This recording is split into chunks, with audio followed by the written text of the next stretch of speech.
Muy buenas tardes, bienvenidos al Adiccionario, un espacio para la reflexión y el análisis en los temas de prevención y tratamiento de las adicciones. El día de hoy abordaremos el tema de genograma, o también conocido como familiograma. El genograma es una metodología de la teoría de sistemas para representar gráficamente la estructura de la dinámica familiar, las características de sus miembros, sus vínculos y el sistema como totalidad. Es una representación arquitectónica del funcionamiento, la historia y la vida de los grupos familiares. Me voy a permitir compartir pantalla para que abordemos este tema y de una manera sencilla se lo mostremos a nuestra audiencia, principalmente a los consejeros terapéuticos que trabajan en centros de tratamiento y requieren de alguna manera sistematizar la información que tienen sobre los grupos familiares de las personas que están en tratamiento y hacer una reflexión sobre su propia dinámica.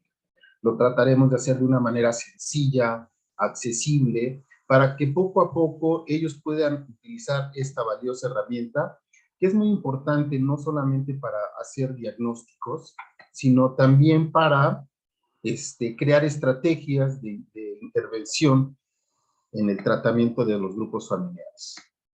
Entonces, bueno, partiremos de los principios que tiene esta metodología para poder diseñar y construir un genograma o familiograma de un grupo. En primer lugar, al concebir a la familia como sistema, no se puede ver como una suma de individualidades, sino como un conjunto de interacciones.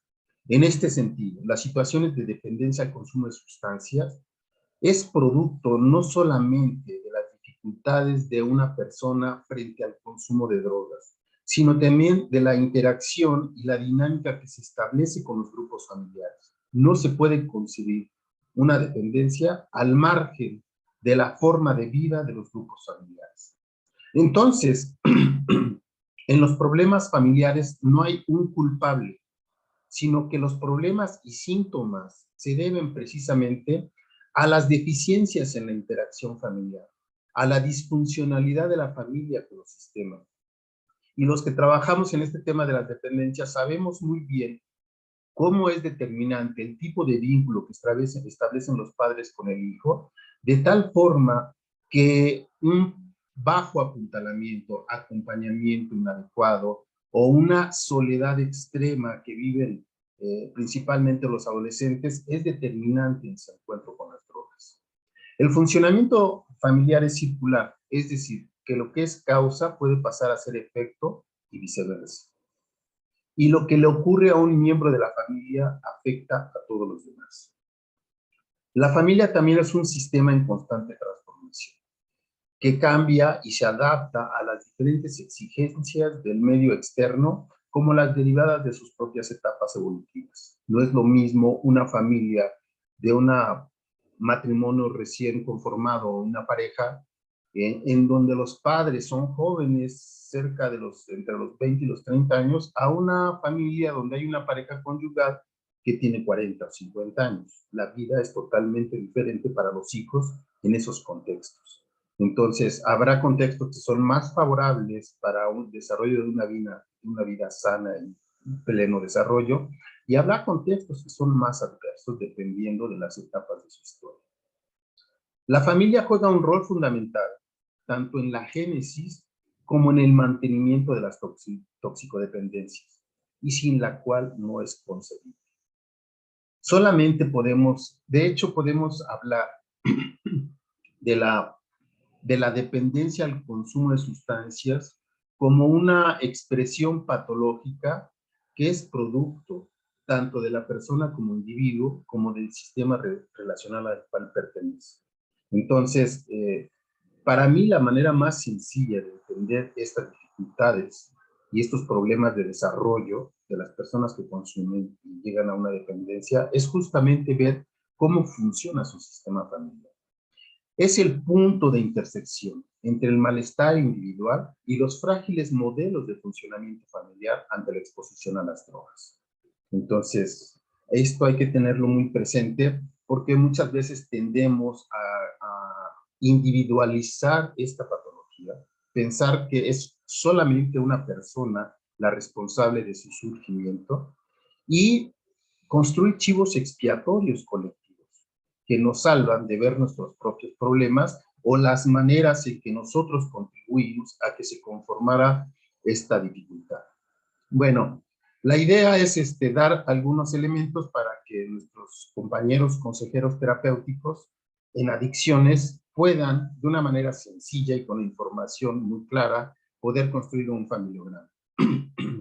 Bueno, partiremos de los símbolos que se utilizan para estos genogramas, empezando por el género. Se representa a la figura masculina como un cuadro y a la femenina como un círculo. Pero ahora debemos de incluir en esta simbología toda la diversidad de identidades de género que han surgido LGTB+.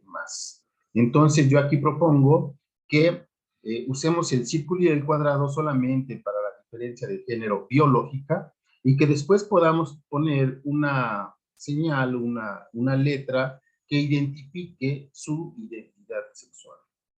Bueno, después se pone un cuadro o un círculo con dos líneas, es decir, subrayado, para poder distinguir dentro del genograma cuál es la persona central que estamos tratando de observar, el portador del problema. Y lo llamamos paciente designado, o en antropología se le llama también ego. Entonces, para distinguir de una manera rápida, en una fotografía, poder ver, a ver, estamos viendo a este personaje dentro de este sistema relacional que viven un problema que es construido de manera colectiva. Para graficar las defunciones, acostumbramos a poner una cruz dentro del círculo o el cuadrado y se recomienda mucho poner a la base del círculo del cuadrado la fecha de defunción. Después vamos a ir haciendo toda una historia con estos datos del sistema familiar. Pero bueno, avancemos. La relación formal de una pareja se grafica a través de una línea continua y una relación informal con una línea punteada. Aquí también, bueno, hablamos de que las parejas no necesariamente tienen que ser heterosexuales, pueden ser homosexuales y todas las posibilidades que existan dentro de ella a partir de estas nuevas identidades. Entonces, solamente como de manera general mostrar que la relación formal es una línea continua y la relación informal una línea punteada. Las separaciones que son pan nuestro de cada día y todos las vivimos en un momento o en otro de la historia de nuestras relaciones de pareja, forman parte de los genogramas y se pone con una línea diagonal, se muestra la separación de una pareja informal y se pone a la base la fecha de la separación. Y el rompimiento de una relación formal, es decir, un matrimonio, se pone con una doble línea diagonal y a la base la fecha de divorcio. Puede haber también divorcios y separaciones múltiples. Es común en nuestra cultura ver que un hombre o una mujer pueden tener una relación formal y una relación paralela, otra relación de manera simultánea. Entonces, también pueden darse rompimientos con una u otra persona. Yo he visto casos, por ejemplo, un carnicero que es un personaje muy popular en las comunidades, que pudo tener 103 hijos. Ustedes se imaginan alrededor de 20 parejas. Entonces, eso también se puede graficar en un familiograma. Ahora, hay embarazos y muertes al nacimiento. Un embarazo lo podemos significar con un triángulo, como lo muestra el gráfico, o bien una muerte poniendo al interior del círculo o del cuadrado una cruz, ¿no? Después tenemos que también hay abortos y subsistemas y vínculos parentales. El aborto puede ser espontáneo o inducido. Ponemos un punto para significar un aborto espontáneo y una cruz para significar un aborto inducido. En los grupos familiares, casi siempre se recomienda poner 3 generaciones, es decir, el paciente designado, sus padres, que sería la pareja conyugal, y los tíos de ambos padres, y después una tercera generación, la de los abuelos, de la familia paterna y de la familia materna. De esta manera podemos ver 3 generaciones Y hay hipótesis muy interesantes que establecen que los grandes problemas emocionales que se viven en estas familias donde existe un miembro que padece una situación de dependencia, hay una transmisión trigeneracional de déficits afectivos y emocionales. Entonces es importante considerar estas 3 generaciones para poder ver qué ha sucedido como sistema. Después los hijos pueden ser adoptados, puede haber mellizos y gemelos. Entonces los adoptados, al igual que las relaciones informales, se ponen con una línea punteada. Los mellizos se ponen con una línea continua, con un punto de origen. Y los gemelos, de la misma manera, pero se pone una línea horizontal que los une a los dos para significar esto. Después, teniendo ya más completo un genograma, se significa la vida compartida, la unidad doméstica, con un círculo punteado para decir quiénes miembros comparten una misma vivienda. Aquí es importante porque luego estamos acostumbrados a significar solamente familias nucleares, pero muchas veces no son familias extensas las que componen la unidad doméstica. Ahora, el tipo de relaciones.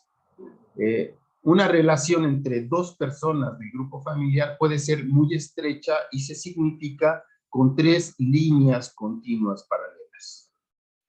Esa es una relación muy estrecha.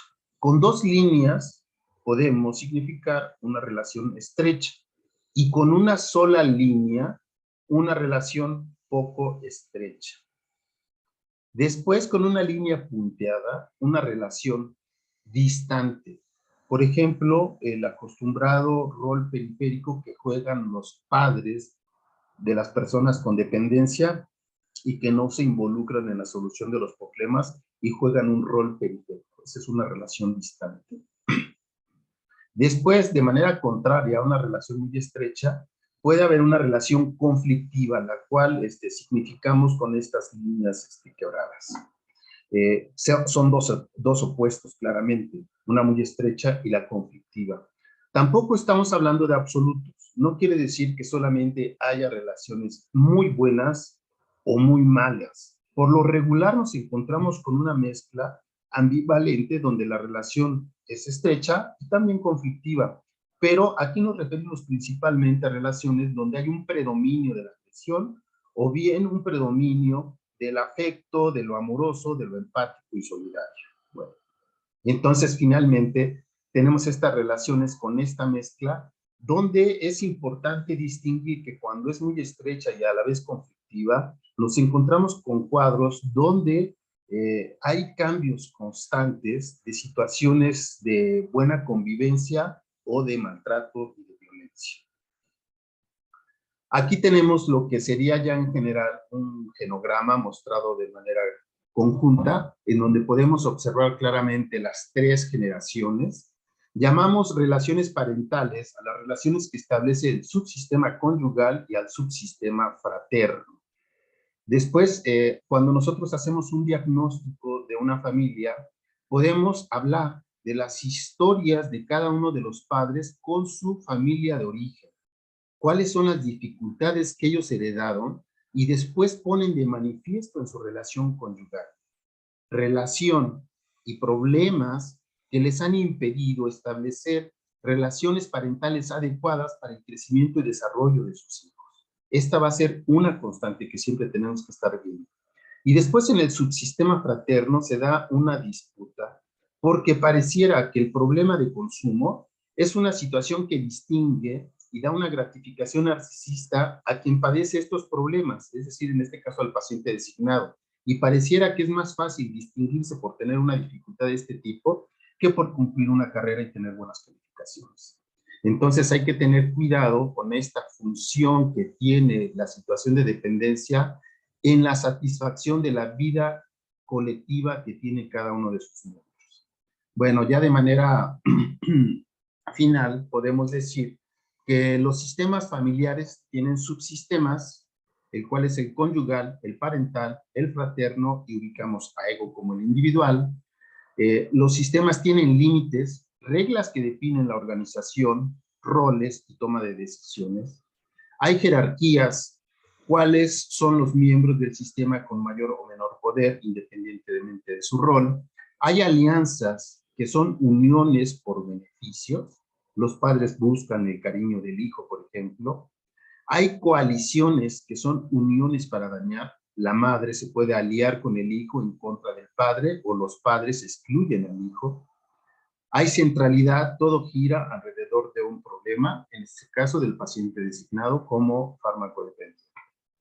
Y hay periferia, hay personas menos implicadas en las interacciones, como la escasa participación del padre en los asuntos familiares o en los tratamientos. Bueno, esta información la obtenemos de nuestros autores favoritos, Salvador Minuchin, Jay Haley y Paul Vasdari.